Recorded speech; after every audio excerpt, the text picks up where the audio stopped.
Hello everyone, welcome back to my YouTube channel. I am Shreya Singla and I am currently in second year pursuing MBBS from Government Medical College and Hospital Chandigarh. मैंने NEET 2022 दिया था जिसमें मेरा score था 634 marks out of 720. It would be a lot for me if you could take a moment and subscribe to my channel. In this video, I'll be telling you guys that one thing you can do in order to boost your score instantly. See, तीनों subjects पे physics, chemistry and biology पे individual level पे तो काम करना ही है and it's a very gradual process. Improvement takes time and धीरे धीरे करके स्कोर बूस्ट होगा. बट दिस वन थिंग अगर आप उसके साथ लगा दो, मतलब तीनों सब्जेक्ट्स पे काम तो करना ही करना है, धीरे धीरे करके उसके साथ भी स्कोर बूस्ट होगा. बट अगर आप ये चीज़ भी कर दो which I am going to tell you in a minute, तो वो एकदम से आपका स्कोर बूस्ट हो जाएगा. क्या करना है? देखो, हम पढ़ते तो हम इतनी स्ट्रैटेजीज ढूंढते हैं, हम पढ़ते भी हैं, हम इंडिविजुअल लेवल पे काम भी कर रहे हैं, बट अगर आप पेपर ही ढंग से ना अटेम्प्ट करें तो क्या होगा, सारी जो मेहनत कर रहे हो, हार्डवर्क कर रहे हो, वेस्ट चली जाएगी. तो हमने एक पेपर अटेम्प्ट करने का तरीका होता है, how to attempt your mock test. वो कैसे करना है, बिकॉज अगर मॉक टेस्ट नहीं अच्छे से अटेम्प्ट करोगे तो नीट का एग्जाम कैसे करोगे, है ना. तो डेली बेसिस पे, मतलब रेगुलर बेसिस पे मॉक टेस्ट देते रहना है एंड उनको अच्छे से अटेम्प्ट करना है. उसको कैसे अटेम्प्ट करना है वो मैं इस वीडियो में आपको बताऊंगी. एंड साथ साथ तीनों सब्जेक्ट्स पे भी फोकस करते हुए जाना. उसमें भी इंडिविजुअली मेहनत करनी है, इम्प्रूव करना है, ठीक है. तभी नीट के एग्जाम में वो रिजल्ट आएगा जो आप चाहते हो, ठीक है. तो सबसे पहले अगर मैं प्रॉपर एक नीट के एग्जाम के बारे में बात करूँ तो हमारे पास 3 सब्जेक्ट्स होते हैं उसमें, बायोलॉजी, केमिस्ट्री एंड फिजिक्स, ठीक है. सबसे पहला क्वेश्चन जो आता है, बहुत सारे बच्चों को आता है कि सबसे पहले कौन सा सेक्शन करना है. देखो, बहुत लोग कहते हैं कि अपना स्ट्रॉन्ग सब्जेक्ट चूज करो और वो सबसे पहले करो. आई वुड से make biology your strong subject and उसको पहले करो. वाई? देखो, अगर तुम बायोलॉजी पहले करते हो, जो बायो है ना, it makes 50% of your exam and it takes very less time as compare to the other 2 subjects. Because देखो, हम बायोलॉजी में अराउंड 45 to 50 मिनट्स लेते हैं. अगर आप नहीं लेते, you have to improve on that and bio को 45 या 50 मिनट्स ज़्यादा नहीं देना है, ठीक है. तो अगर हम बायो को कम टाइम दे रहे हैं और वो 50% ऑफ द एग्जाम है, तो हमें पेपर के टाइम क्या चाहिए होता है? तसल्ली चाहिए होती है, एक वो हौसला चाहिए होता है कि हम सही कर रहे हैं, ठीक है. एंड हम मतलब अच्छी पेस पे चल रहे हैं, हमारा पेपर कंप्लीट होगा और अच्छे से होगा. तो अपने आप को पेपर में कॉन्फिडेंस लेवल देने के लिए, एक तसल्ली देने के लिए, अगर हम बायो पहले कर लेते हैं, 50% एग्जाम 45 या 50 मिनट्स में कर लेते हैं, तो एक तसल्ली रहती है, यार अभी तो 2 सब्जेक्ट्स बचे और टाइम बहुत पड़ा है. पर अगर हम फिजिक्स या केमिस्ट्री पहले करते हैं तो क्या होता है कि टाइम बहुत ज़्यादा लग जाता है. फिजिक्स में हमारे पास 1 आवर 1.5 आवर लग जाता है, तो हमें लगता है यार अभी 2 सब्जेक्ट्स करने हैं, तो अभी टाइम बहुत कम पड़ा है, अब आधा ही टाइम पड़ा है हमारे पास. तो इससे अच्छा हम बायो पहले कर ले. 50% ऑफ द एग्जाम हम बहुत कम टाइम में कंप्लीट करें, तसल्ली दे दें अपने आप को, एक कॉन्फिडेंस दे दें पेपर में कि हमारा पेपर अच्छा जा रहा है और हमारा पेपर कंप्लीट हो जाएगा टाइम पे, ठीक है. तो आई वुड से पहले बायो करो, फिर केमिस्ट्री करो एंड देन फिजिक्स करो, ठीक है, ताकि तुम एक सिक्योर हो जाओ पेपर में कि टाइम पे चल रहे हैं हम एंड कॉन्फिडेंस लेवल लूज ना हो. अब कितना टाइम देना होता है? आई वुड से बायोलॉजी को दो 50 minutes, not more than that. अगर नहीं हो रहा है तो इतने क्वेश्चंस प्रैक्टिस करो कि वो 50 मिनट्स में होने लग जाए, ठीक है. केमिस्ट्री को दो 1 hour and you left with 1 hour 30 minutes. 1 hour 30 minutes में भी फिजिक्स को दो 1 hour 20 minutes and you left with 10 minutes. देखो, जब तुम नीट का एग्जाम देते हो ना, तो बीच में हलचल बहुत होती है, तुम्हारे साइंस लिए, सिग्नेचर्स लिए जाते हैं, तो you have to spare those 10 minutes and also वो लास्ट के 10 मिनट्स रखो रीचेक करने के लिए.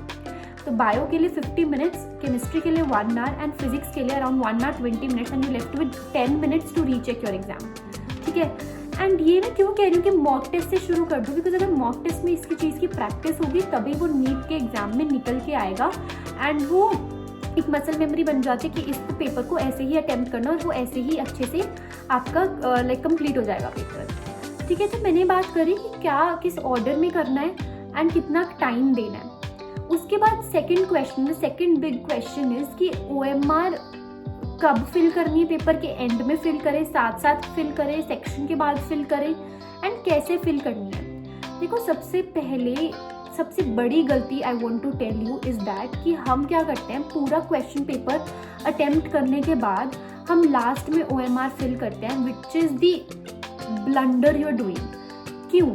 क्योंकि हम अगर स्ट्रेस आ गया, पेपर में कुछ आ गया और टाइम पे पेपर नहीं कंप्लीट हुआ हमारा, और हमने पेपर तो बड़ा अच्छा कर दिया पर OMR ही नहीं भरी, तो कैसे आपका रिजल्ट आएगा? तो हमने सिक्योर रहना है, सेफ रहना है। हमने OMR कैसे भरनी है? हर एक सेक्शन के बाद। ठीक है। बायो पहले करो, OMR भरो, केमिस्ट्री करो, OMR भरो, फिजिक्स करो, OMR भरो। ठीक है, ऐसे मत करो कि पूरा पेपर करने के बाद OMR भर रहे हो, उधर एक ब्लंडर होता है, छूट जाती है OMR। And second thing, OMR भरनी कैसे है? बहुत बड़ी गलती होती है, लोगों से मेसअप कर देते हैं OMR को। एक ब्लैंक छोड़ना था तो उधर करके सारा एक आंसर उल्टा चला जाता है और सारी OMR गलत हो जाती है। And it is the biggest mistake you can do एक नीट के एग्ज़ाम में। And I have seen my friends, I have seen examples, वो गलत करके आए हैं एंड वो इतने ब्रिलियंट माइंड्स भी कभी कभार ये गलती करने की वजह से रह जाते हैं। That is why I am saying कि कैसे OMR को भरना है, कैसे उसको फिल करना है। What you have to do is कि अगर बायो कर रहे हो, you are on the 91 question, तो 91 पढ़ रहे हो तो उसको 91 का B है, 92 का C है, 93 का A है, ऐसे करके भरो। If you want to leave 94 unattempted, 94 छोड़ दो, 95 ऐसे भरना होता है प्रॉपरली। बिकॉज अगर तुमने एक छोड़ा, if you want to leave one question like unattempted और उसकी जगह तुमने भर दिया वो समझ के, ठीक है, लगा लो 94 छोड़ना था पर 95 का आंसर 94 में भर दिया, वो सारी मैसअप हो जाती है एंड यू गॉन देयर। उधर सारा एग्जाम खराब हो जाएगा, मैसअप हो जाएगा एंड उस टाइम बहुत मतलब रोने छूट जाते हैं। मैं बता रही हूँ, ये ब्लंडर कभी नहीं करना होता। ठीक है, उसके बाद हमने क्वेश्चन कैसे अटेम्प्ट करना है। The third big question is कि हमने क्वेश्चंस कैसे अटेम्प्ट करने हैं। देखो, फॉर 3 सब्जेक्ट्स लाइक तीनों के तीनों, biology, chemistry and physics, elimination लगाओ।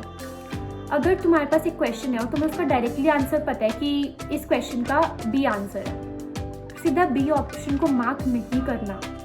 D को एलिमिनेट करो, C को एलिमिनेट करो, A को एलिमिनेट करो। It gives you the confidence कि तुमने सही मार्क किया है। एंड जब तुम नीट का एग्जाम दे के आओगे या मॉक टेस्ट देकर आओगे, तुम्हें पता लगेगा कि हाँ यार अच्छा स्कोर ही आने वाला है। तुम एक कन्फ्यूजन में नहीं रहोगे कि यार नहीं, पता नहीं कैसा गया पेपर। तो जब तुम एलिमिनेट कर रहे हो तुम एक रीजनिंग से कर रहे हो कि हाँ यार D नहीं हो सकता, C नहीं हो सकता, A नहीं हो सकता, B होगा इसका आंसर। तो क्वेश्चन ऐसे अटेम्प्ट करना है फॉर तीनों subjects like bio, chemistry and physics. अब फिजिक्स एंड केमिस्ट्री में आते हैं न्यूमेरिकल। देखो, थ्योरेटिकल क्वेश्चन तो you have to just read the question and answer mark कर देना है। बट न्यूमेरिकल्स में what you have to do is, हम एक रश में होते हैं to solve that question and multiplication, division, subtraction and addition वगैरह हम इतनी तेज कर रहे होते हैं, कहीं भी कर रहे होते हैं। आपके पास एक ब्लैंक पेज होता है क्वेश्चन पेपर में। फिजिक्स का क्वेश्चन अटेम्प्ट कर रहे हो, फॉर एग्जांपल नंबर 1 क्वेश्चन कर रहे हो, तो फर्स्ट क्वेश्चन डाला, उसका फॉर्मूला लिखा। फॉर्मूला के बिना क्वेश्चन स्टार्ट नहीं करना, फॉर्मूला लिखो। बीच में कभी कभार क्या होता है कि लगा लो फॉर एग्जांपल x स्क्वायर होता है, स्क्वायर हमने लिखा ही नहीं, जिसकी वजह से क्या होता है, मतलब अगर हमने फॉर्मूला नहीं लिखा, स्क्वायर लगाना भूल गए या कुछ प्लस माइनस करना भूल गए, तो अगर हमारे पास फॉर्मूला रहता है तो हमारे पास एक रेफरेंस रहता है कि हमने ये आगे स्टेप्स करते हुए जाना है, और अगर कोई स्क्वायर रूट है, स्क्वायर है, तो ऐसे ऐसे करना है। ठीक है, तो फॉर्मूला लिखो, उसमें वैल्यूज पुट करो and then solve the question. ठीक है, ये गलती मत करना कि जहाँ मर्जी क्वेश्चन अटेम्प्ट करो, एक जगह पे करो, एक कॉर्नर पकड़ो और एक सब्जेक्टिव मैनर में क्वेश्चन सॉल्व करो, एक के बाद एक स्टेप लिखते जाओ। पता है क्या होता है, इससे क्या होगा, जब अगर तुम्हें उस क्वेश्चन में डाउट भी है ना, तो तुम्हें अगर वो रीचेक करना है क्वेश्चन, तो एक ही जगह पे होगा और उसको सिर्फ ऐसे से देख के रीचेक हो जाएगा। बट हम ऐसे क्वेश्चन तो सॉल्व करते नहीं है, हमारी आदत क्या है कि हम इधर उधर सॉल्व करते हैं, जिसकी वजह से अगर हमें बाई चांस वो रीचेक क्वेश्चन को रीचेक करना पड़ गया, तो हम दोबारा से वो अटेम्प्ट करते हैं, we waste our time over there. तो हमने एक ही जगह पे करना है, स्टेप वाइज करना है, स्टेप बाय स्टेप चलना है। एंड अगर रीचेक करने का मौका मिलता है तो हम उधर ही करेंगे। फिर फॉर्मूला लिखो, उसमें वैल्यूज पुट करो एंड सब्जेक्टिव मैनर में उसको करो। ठीक है, अब ये सब चीज़ें हो गई कि हमने क्वेश्चन कैसे अटेम्प्ट करना है, OMR कैसे करना है, कौन सा सेक्शन पहले करना है, ये तीनों चीज़ें हो गई। अब आई वुड से कि अगर हमारे पास एक क्वेश्चन है और उसमें हमें डाउट आ रहा है, तो हम ये करते हैं कि रिस्क लें या छोड़ दें क्वेश्चन, क्या करें। देखो, when there is a 50-50 chance कि यार ए ऑप्शन भी हो सकता है इसका सही, डी भी हो सकता है। देखो अगर तुम्हें 3 ऑप्शन में डाउट है, चारों ऑप्शन में डाउट है, leave that question, don't increase your negatives. That is a very very important statement I am giving you right now कि don't increase your negatives. That is the blunder we all do. मैंने बहुत time तक अपने negative से इतना score गिराया है ना अपना।